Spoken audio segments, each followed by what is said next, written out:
Welcome to the 24th episode of NPSee, the series that aims to bring the unimportant NPCs from games to light. Let us dive right into the vast province of Cyrodiil in Elder Scrolls 4 Oblivion.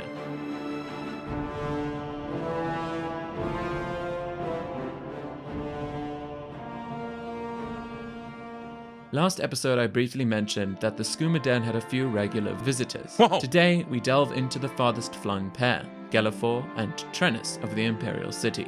As a disclaimer, this video speaks about substance abuse in a video game setting. I do not condone the use of any narcotics in real life. Gelephor is a wood elf man that looks over the stored commodities in the warehouse in the market district. He is diligent about this, spending a majority of his time inside. He scratches his skooma itch at the den once a month. Trenus Deronius is an imperial man that dwells in the vast mansion off the center of the temple district. He is wealthy and spends much of his wealth on addictive narcotics and drinks. Gelephor opens by stating his occupation. I'm Gelephor, the Watchman. I keep an eye on things. A dedicated and upstanding man. Crime in the city? Well, you hear a lot of complaining, but it's really not so bad. The Thieves Guild is smart. They don't want any trouble with the Watch. It seems he knows of and believes in the Thieves Guild. It is surprising to find someone in the market district that does not mind them and even thinks of them in a slightly positive way. Oh, he's that wanted criminal. Isn't he a master thief? I hear he's dangerous too. I've heard that the beggars spy for him. He still reacts negatively to discussion of the Grey Fox, however. Trenus' introduction immediately raises questions. Whoa! Oh, you scared me. I was off in my happy place and you just popped in and wrecked the whole thing. Sorry, sir, whatever do you mean? Big city. I'd really love the lights at night. Shoo, shoo. The city of love. Got it? Love, light, night. Big. Big, big, big, big. Alright, sir. Whatever you say. This man is deranged. It is obvious that something is up with him, and looking deeper into his lifestyle clarifies the reasons for this. Gelephor spends most of his time at work. Between midnight and 6 AM he sleeps in his upstairs chamber, and at 12 till 2 PM he goes out for lunch at the feed bag next door. Otherwise he remains on the ground floor of the warehouse, prepared to ward off trespassers.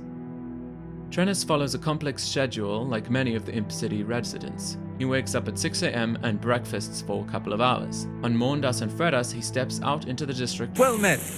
Rosan is one of the best around if you ask me. He's certainly a talented trainer.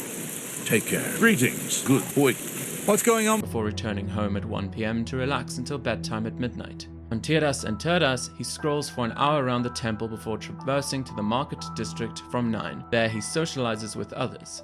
At noon, he takes his lunch, finally crossing paths with his fellow skooma sucker.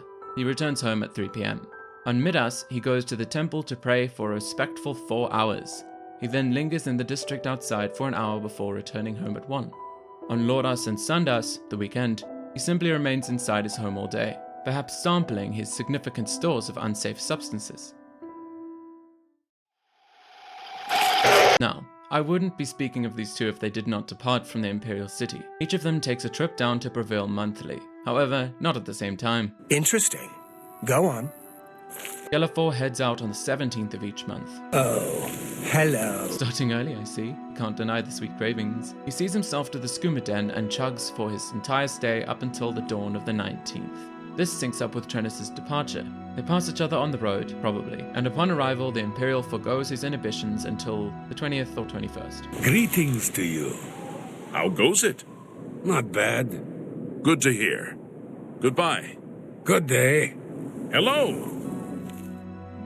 The Wood Elf works and resides in the warehouse. It is a small place and easy to miss amidst the various shops of the market district. Its entrance lies between Jensen's quality merchandise and the feed bag. It has no sign to draw attention to it like the rest of the shops, nor any distinct features. Inside, the many shelves confirm its purpose as a storage place.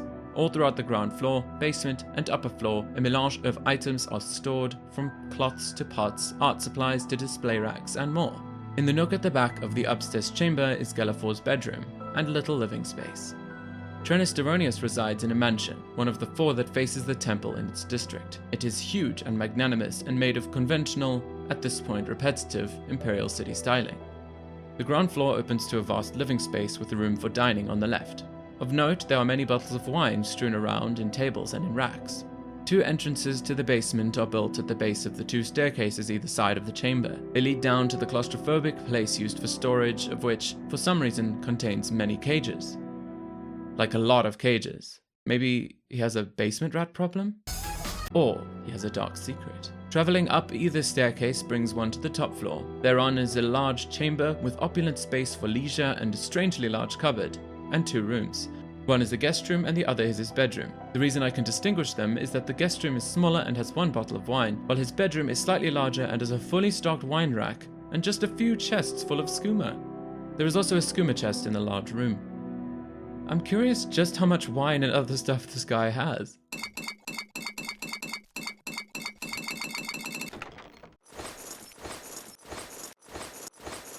Seven bottles of cheap wine, 4 bottles of Brothers wine, 46 bottles of Tamika's West Weald wine, quite the patron of her stock I see, and 15 bottles of skooma in the locked up chests. My, Trenus, you really do have an addiction problem. Although both of them are common folk, Gelephor at least retaliates with his iron mace before running away like a coward. He wears poor quality clothing, a burlap vest, sackcloth pants, and while on the road, dons his leather boots and helmet. He holds a key to the warehouse he watches over, and a skooma mug. Trenus, on the other hand, is more wealthy and dressed to that effect. He wears a clean burgundy linen outfit and russet felt shoes. He also has his key and gold and skooma mug. A side note, all of the characters that engage with skooma hold a mug like this. It is likely their tool for accessing the drinking animation, much akin to Astia and Ventius's paintbrush. Remember her? Now, how's about I follow the journey and see what they get up to on the road? I've covered many people that travel across the land, but never walked with them the whole way. As I walked, deciding to only do it with Gelephor going to Breville, lest the journey be repetitive, I found it quite calming. It had been a long time since I just walked and saw how busy and beautiful Cyrodiil was. On the journey we ran into a few encounters. Wolves, mages, bandits, wolves, random Khajiit women, Hail! bandits, How goes it? wolves, and even conversations at remote villages. What is it now? What's new with you? Since. Seems... Bye. Take care. I wonder how many players have done this sort of thing. Perhaps you can become one too. Country roads take me south to put skooma in my mouth, to Breville, to my friends living in the skooma den. Let the NPCs Gelephor and Trenus be NPC'd. Thank you for joining me, and I hope to see you again in the next episode. Good point. Since.